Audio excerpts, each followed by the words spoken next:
Nelson Batista completou 4 partidas nessa sua segunda passagem com a camisa da Ponte Preta. Foram 2 vitórias e 2 derrotas, um aproveitamento de 50%. Um fato curioso é que os triunfos foram dentro do Majestoso e as derrotas jogando fora de casa. Mas esse resultado não vem só com o Nelsinho. Em toda a Série B do Brasileirão, a Alvinegra ainda não venceu jogando longe do Moisés Lucarelli. Agora, Ponte volta a jogar em casa, na próxima terça-feira, quando enfrenta o Ceará pela 12ª rodada da B-Zona. Será o jogo que antecede o Derby 207. Para o jogo contra o Vozão, Nelson Batista vai precisar mexer na escalação novamente. É a 5ª vez em 5 jogos que o professor precisará alterar a equipe titular. É difícil, nós perdemos alguns jogadores por cartões, né? E por contusão também, né? Então, vamos agora descansar e pensar no que nós podemos fazer para terça-feira que vem, né? O comandante da Macaca perdeu o meia Elvis. O camisa 10 recebeu o 3º cartão amarelo na derrota para o Botafogo em Ribeirão Preto e vai cumprir suspensão automática. Ele volta a ficar à disposição contra o Guarani, mas por enquanto abre uma disputa no meio de campo. As chances de Nelson utilizar uma formação com 3 volantes ou espelhar os últimos jogos, com Dodô fazendo a função de Elvis. Inclusive, Dodô foi julgado pelo STJD pelo lance que causou a expulsão do jogador contra o Ituano. Mas a justiça deu pena mínima ao jogador, que já foi cumprida. O risco era de até 6 jogos de gancho. Quem também é dúvida é o atacante Renato, que saiu na partida contra o Botafogo após problema muscular na coxa esquerda. O atleta será reavaliado pelo departamento médico da Macaca. Para essa vaga, Matheus Segis pode voltar à equipe titular. A última rodada marcou a primeira vez que o atleta esteve no banco de reservas por opção técnica desde que chegou ao Moisés Lucarelli. O camisa 77 só havia ficado entre os suplentes contra a Chapecoense por desgaste físico. Não, foi uma questão técnica mesmo. O Regis não vem bem, né? Contra o Novo Horizontino ele não foi bem tecnicamente e nós resolvemos substituí-lo. Eu acho que é importante você mostrar para o jogador que ele tem que melhorar, né? Então, eu acho que foi uma opção minha, eu analisei, né? Conversei com o meu staff, né? Nós não estávamos sentindo ele bem e por isso ele ficou no banco. Outro desfalque certo é o atacante Gabriel Novaes, que passou por cirurgia para corrigir a fratura no braço direito sofrida no treino da última terça-feira. O procedimento foi realizado com sucesso e o centroavante pode voltar aos treinamentos em 2 semanas.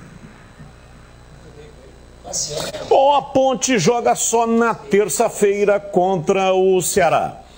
Tem desfalques, né? O Renato saiu machucado, não, provavelmente não músculo, terá né? condição de recuperar. Músculo, né? Posterior da coxa. Não, de um jogo para o outro não dá. No mínimo 20 dias. Por baixo. Por baixo. Se for grau 1. Não tem Elvis, 3º cartão amarelo. E aí? Situação dura, hein? Eu queria te perguntar de um outro jogador.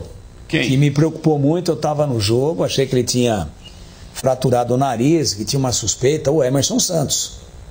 Emerson Santos levou 8 pontos. 8 pontos. Dá pra jogar. O Mbappé tá treinando aí com a máscara. Quebrou o nariz, né?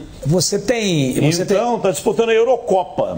Coloca a máscara aí no Emerson Santos, dá pra ir pro jogo. É complicado, né, Batista? Você vê Mbappé, não sei o quê, mas o trauma do Emerson Santos foi grande, ele inclusive perdeu o sentido, né? Depois recobrou rápido, fiquei com essa sensação, vendo, pode ser que não, mas ele ficou imóvel.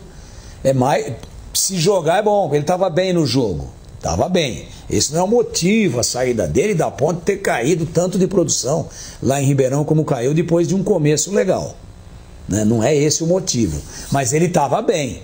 Estava fechando bem os espaços, estava dando fluência, estava virando bolas mais longas, que não é nem muito a característica dele. Eu estava gostando da atuação dele. Agora, por outro lado, tem uma notícia boa aí, né?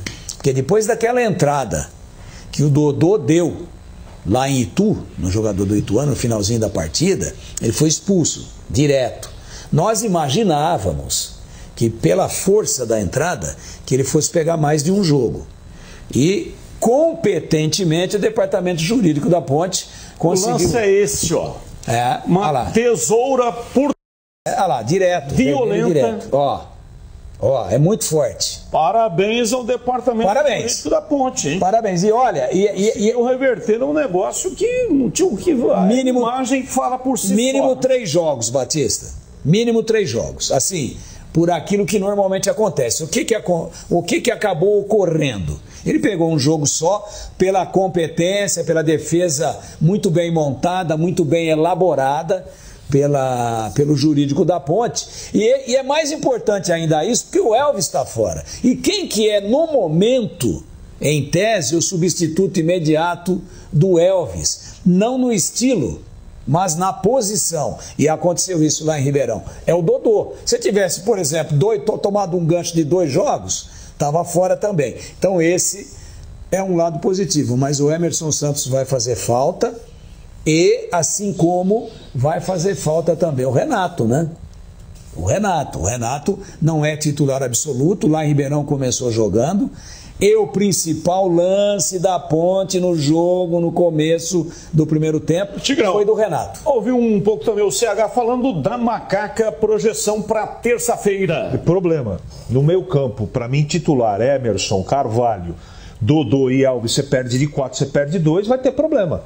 Até que as coisas se acertem e surjam, jogadores de meio campo com o mesmo quilate de entrosamento e de categoria. O Elvis não tem substituto, por exemplo, na minha opinião. Não é?